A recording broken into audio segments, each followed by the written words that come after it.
Hi friends, welcome back to TSR స్పెన్ channel. ఈరోజు group 3 cut off గురించి అయితే మాట్లాడుకుందాం. మొత్తంగా వచ్చేసరికి స్టేట్ క్యాడర్ పోస్ట్ వచ్చేసరికి 1000, అలాగే జోనల్ పోస్ట్ వచ్చేసరికి 343 ఉన్నాయి. టోటల్ వచ్చేసరికి 1388 వ్యాకెన్సీస్ అయితే ఉన్నాయి. సో మన ఈ కట్ ఆఫ్ ప్రజెంట్ అయితే ఫస్ట్ అయితే మనకి సీనియర్ అకౌంటెంట్ లేదా సీనియర్ ఆడిటర్ పోస్ట్ గురించి అయితే మాట్లాడుకుందాం. ఇవి వచ్చేసరికి వ్యాకెన్సీ వచ్చేసరికి 600+ ఉన్నాయి. అలాగే దీని పే స్కేల్ వచ్చేసరికి 32,810 రూపీస్ అయితే ఉన్నది. సో ఈ విధంగా చూసుకుంటే మనకి జూనియర్ అసిస్టెంట్తో పోలిస్తే ఆల్మోస్ట్ ఒక 10 మార్క్స్ అయితే ఎక్కువ ఉండాలి మనకైతే ఈ senior accountant senior auditor post రావాలంటే. సో మీరు తర్వాత నెక్స్ట్ జూనియర్ అసిస్టెంట్ సంబంధించిన కట్ ఆఫ్ గురించి అయితే మాట్లాడుకుందాం. ముందుగా senior accountant senior auditor cut off వచ్చేసరికి ఇది గ్రూప్ 3 అంటే ఓపెన్ వచ్చేసరికి 280 నుంచి 285 ఉంటుంది. ఎవరైనా మ్యాక్సిమం ఇప్పుడు ప్రజెంట్ అయితే గ్రూప్ 1, గ్రూప్ 2, గ్రూప్ 3 అయితే ఎగ్జామ్స్ అయితే అయిపోయినాయి. ప్రతి ఒక్కరు రిజల్ట్ కోసం అయితే వెయిట్ చేస్తున్నారు. సో మనకి గ్రూప్ 1, గ్రూప్ 3కి ఏమైనా లింక్ ఉందంటే గ్రూప్ 1 వచ్చేటోళ్ళు ఒక 20-30 మెంబర్స్ అయినా గ్రూప్ 3లో ఉండే అవకాశం ఉంది. అలాగే గ్రూప్ 2, గ్రూప్ 3 కూడా ఆల్మోస్ట్ ఒక 200-250 మెంబర్స్ అయితే బోత్ గ్రూప్ 2, గ్రూప్ 3 వచ్చే అవకాశం అవుతుంది. సో వీళ్ళు ఏమైనా ఇంకా నెంబర్స్ పెరిగే కొద్దీ అయితే కట్ ఆఫ్ తగ్గుతుంది. మ్యాక్సిమం నా అంచనా ప్రకారం అయితే ఆల్మోస్ట్ 3 జాబ్స్ వచ్చేటోళ్ళు అయితే చాలా తక్కువ మంది ఉంటారు. సో మనకి గ్రూప్ 3 మీద మనం కట్ ఆఫ్ చేస్తున్నాం కాబట్టి సో మ్యాక్సిమం ఇంకా ఎక్కువ మందికి గ్రూప్ 2, గ్రూప్ 1 రావాలని కోరుకుంటే అప్పుడు మనకైతే గ్రూప్ 3 కట్ ఆఫ్ అయితే చాలా తక్కువ అయితే జరుగుతుంది. ప్రజెంట్ అయితే ఈ కట్ ఆఫ్ అండి. చాలామంది అయితే అనుకుంటారు వాళ్ళు వెరిఫికేషన్ బోర్ అనుకుంటారు. ఇంకా కొంతమంది 50% జాబ్ కొంచెం ఛాన్స్ ఉన్నాయి అనుకుంటా డీవీకి అయితే వస్తారండి. ఎందుకంటే వాళ్ళకి ఓన్లీ కన్ఫామ్గా జాబ్ వస్తుందని తెలియదు జేఆర్ఎల్ వచ్చేదాకా. జేఆర్ఎల్ వచ్చిన కనుక కన్ఫామ్గా చెప్పలేము. అక్కడ ఉమెన్కి ఉంటాయి రిజర్వేషన్ చాలా ఉంటాయండి. ఇంకా మనకైతే అప్పుడే కట్ ఆఫ్ అయితే చెప్పలేం, కానీ ఇది ఒక ప్రిడిక్షన్ మాత్రమే. ముందుగా ఓపెన్ వచ్చేసరికి 280 నుంచి 285. ఇది చూడండి ఓన్లీ 32 పే స్కేల్ ఉన్నది మాత్రమే. 32,000 పే స్కేల్ ఉన్న వాటికి మాత్రమే సీనియర్ అకౌంటెంట్ సీనియర్ ఆడిటర్ వీటికి మాత్రమే 280+ ఉంటే ది బెస్ట్ స్కోర్ అండి. కొన్ని ఛాన్స్లు ఏమన్నా కట్ ఆఫ్ పెరిగి ఉంటే 285 వరకు పోతాయండి. మ్యాక్సిమం అయితే మనకైతే 285 అయితే మించదు. బీసీబీ బీసీడీలో అయితే మనకైతే హెవీ కాంపిటీషన్ ఉంటుందండి, తెలుసు ప్రతి ఒక్కరికి. ఎందుకంటే పోస్టులు చాలా తక్కువ ఉంటాయి కాబట్టి 275 to 280 వస్తే బెస్ట్. ఎస్సీ ఎస్టీ ఎందుకు మనకి 270 చెప్పి -5 మార్క్స్ చెప్పారు అంటే ఇది కొంచెం చాలా మందికి ఏంటంటే వ్యాకెన్సీ ఎక్కువ ఉన్నాయి ఎస్సీ ఎస్టీలలో కొంచెం మిగతా పోలిస్తే రిజర్వేషన్తో పోలిస్తే. సో వాళ్ళు ఏమన్నా గ్రూప్ 2 కానీ గ్రూప్ 1 కానీ అవకాశాలు ఉంటే ఇక్కడ కొంచెం తగ్గే అవకాశం ఉంది. ఇది 270 అండి బోత్కి, పెద్ద చేంజెస్ ఉండవు. నెక్స్ట్ ఈడబ్ల్యూఎస్ వచ్చేసి 270.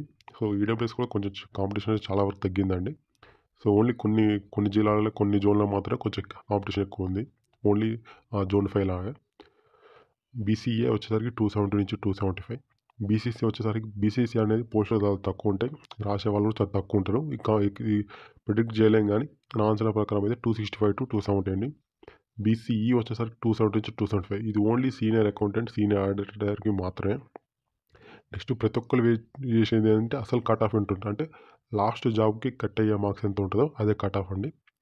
జూనియర్ అసిస్టెంట్ 750+ వ్యాకెన్సీస్ అయితే ఉన్నాయి. పే స్కేల్ వచ్చేసరికి 24,000 అయితే ఉంది. ఇక్కడ చూడొచ్చు ఓపెన్ అయితే చాలామంది అయితే కొంతమంది 250 అంటున్నారు, 260 అంటున్నారు.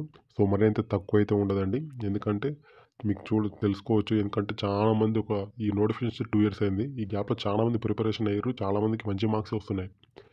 మనకేమన్నా అదృష్టం మంచిగా ఉండి చాలామందికి గ్రూప్ 2 కానీ ఇంకేదైనా వేరే జాబ్స్ వచ్చి దీని మీద ఇంట్రెస్ట్ జూనియర్ అసిస్టెంట్ మీద ఇంట్రెస్ట్ గ్రూప్ 4 కూడా కొన్ని మంచి పోస్టులు ఉన్నాయి, వాళ్ళకి రాకపోవచ్చు. ఓన్లీ సీనియర్ అకౌంటెంట్ ఆ జాబ్సే మాత్రం వాళ్ళు ఆ ఆప్షన్స్ ఇవ్వచ్చు. సో అప్పుడు ఓన్లీ -5 మార్క్స్ అయితే తగ్గే అవకాశం ఉంది. సో తగ్గాలని కోరుకుంటున్నాను, ఎందుకంటే ప్రతి ఒక్కరు జాబ్ రావాలని చదువుతారండి. ఇది ఓపెన్ వచ్చేసరికి 270 నుంచి 275. సో ఇంకా తగ్గాలని కోరుకుంటాను. బీసీబీ బీసీడీ ఈ 265 to 270. ఎస్సీ వచ్చేసరికి కొంచెం తక్కువనే ఉంటుందండి, జూనియర్ అసిస్టెంట్ పోస్టులు కాబట్టి. చాలామంది సేమ్ అదే గ్రూప్ 4 లెవెల్ క్యాడర్ ఉన్నాయి, కానీ ఎక్కువ మంది రాకపోవచ్చు. 250 to 255.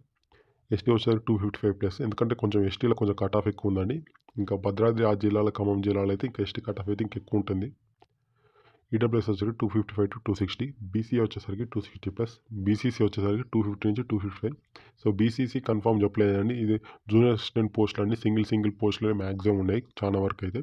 సో అక్కడ చెప్పలేము, వాళ్ళకైతే కొన్ని చోట్ల 0 వ్యాకెన్సీ ఉన్నాయి, కొన్ని చోట్ల మంచి వ్యాకెన్సీ ఉన్నాయి. కానీ ఒక 255 to 255 వస్తే బెటర్. ఇంకొన్ని ఆప్షన్స్లలో -5 కూడా తగ్గే అవకాశం ఉంది. బీసీఈ వచ్చేసరికి 260+. చాలామంది అంటారు ఈ 260, 230 నుంచి 260 మధ్యలో రిజర్వేషన్స్ అన్నీ ఓపెన్ కట్ ఆఫ్ అంటారు. సో అదైతే అవాస్తవం అండి.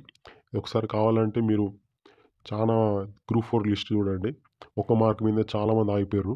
కరెక్ట్‌గా చెప్పాలంటే ఒక్క మార్క్ మీద 500 నుంచి 1000 మంది కూడా ఆగిర్రండి. 160 లోపల మాత్రం. సో, ఈ జేఆర్ఎల్ వచ్చేదాకా ఏది కన్ఫర్మ్ చెప్పలేను. ఈ మార్క్స్ వచ్చినోళ్ళు 100% మీరు సేఫ్‌లో ఉన్నట్టే. ఇంతకన్నా తగ్గితే సో, కొంచెం తక్కువ మార్కులు వచ్చిన వాళ్ళు కూడా ప్రతి ఒక్కళ్ళకి ప్లస్ అయితే అవుతుంది. ఇది ఈ వీడియోలో నేను చెప్పాలనుకున్న కట్ ఆఫ్. మీకు ఎన్ని మార్క్స్ వచ్చినా కామెంట్ రూపంలో అయితే తెలియజేయండి. ప్రతి ఒక్కరైతే మన ఛానల్ అయితే సబ్స్క్రైబ్ చేసుకోండి. Next video group 2 cut off గురించి అయితే చేస్తాను.